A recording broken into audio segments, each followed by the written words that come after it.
प्रदेश के मुख्यमंत्री योगी आदित्यनाथ, अभी मजा आएगा ना भिड़ो। तालियों के साथ उनका स्वागत कीजिए।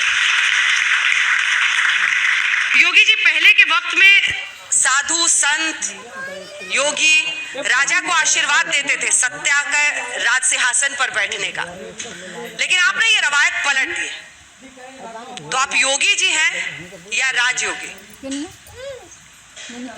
मैं योगी भी हूँ और कर्मयोगी भी हूँ। कर्मयोगी का सबसे बड़ा इम्तिहान शुरू होने वाला है, और वो इम्तिहान आप कैसे आश्वस्त हैं कि आप यूपी के गिने चुने नेताओं में शामिल होंगे जो मुख्यमंत्री 5 साल रहे और फिर दोबारा सत्ता में आ पाए? मैं धन्यवाद दूंगा कि आपने स्वीकार किया कि भाजपा दोबारा सरकार में आ रही है। तेरा बाप आया। मैंने पूछा,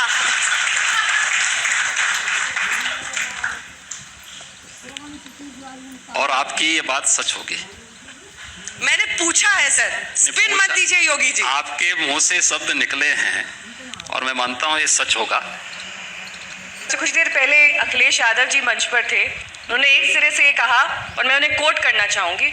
उन्होंने कहा कि बीजेपी हमेशा झूठ बोलती है।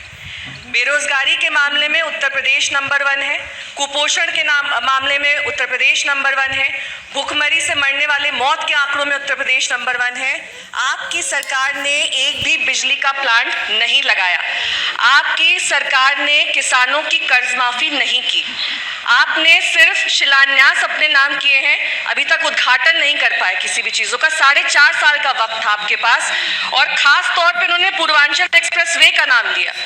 उन्होंने कहा कि कुछ चीजों का क्रेडिट ये सिर्फ सरकार लेती है। शिलान्यास हमने किए, काम हमने किए, उद्घाटन करने योगी जी पहुंच गए। देखिए, वो सच बोल रहे हैं कि हमने कहा था कि रामलला हम आएंगे, मंदिर वहीं बनाएंगे, ये हम ही ने कहा था। और हमने कितना सच किया है। आज जब अयोध्या में राम जन्मभूमि के भव्य मंदिर निर्माण का कार्य शुभारंभ हो चुका है, उनके अब्बा जान तो कहते थे कि हम परिंदा भी पर नहीं मारने देंगे। उन्होंने कहा कि वो आपसे भी बड़े हिंदू हैं। इसीलिए मैं कह रहा हूँ, मैं एक एक करके आ रहा हूँ। सच कौन है और झूठ कौन है ये दुनिया जान रही है। हमने 1990 में भी कहा था कि जहाँ रामलला विराजमान है वो राम जन्मभूमि है, वहाँ भव्य मंदिर का निर्माण होना चाहिए। इन लोगों ने तब स्वीकार नहीं किया, तब राम भक्तों पर गोली चलाई। हमने तब भी जो बात कही थी, हम आज भी उस पर अडिग थे। आज अयोध्या में भव्य राम मंदिर का निर्माण का कार्य प्रारंभ हो चुका है। अगले 3 वर्ष के अंदर आप देखेंगे भव्य राम मंदिर दुनिया के सामने आएगा। हमने भी सपना देखा था। उन्होंने कहा कि रिकॉर्ड टाइम में हमने यमुना एक्सप्रेसवे बनाया, लेकिन योगी जी के कार्यकाल में जो आउटर रिंग रोड का काम होना था वो हो नहीं पाया। यमुना एक्सप्रेसवे वो नहीं बनाए थे, उनकी बुआ जी बनाई थी।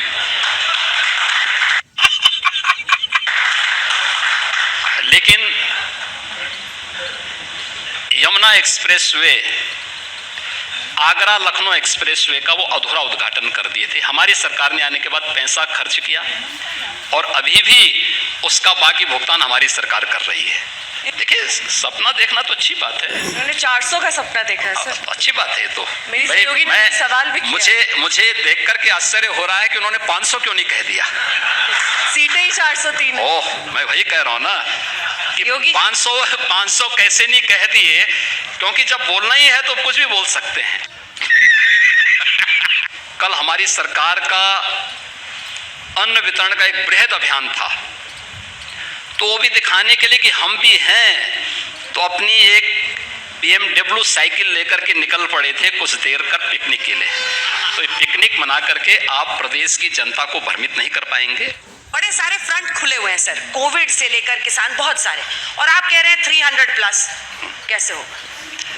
300+ वैसे होगा जैसे आपके मुंह से निकला है, ऐसे निकलेगा, क्योंकि मां सरस्वती हर जगह नहीं विराजमान होती है। जी, जितिन प्रसाद को लाने के पीछे की आप वजह बता दीजिए, हम समझ जाएंगे।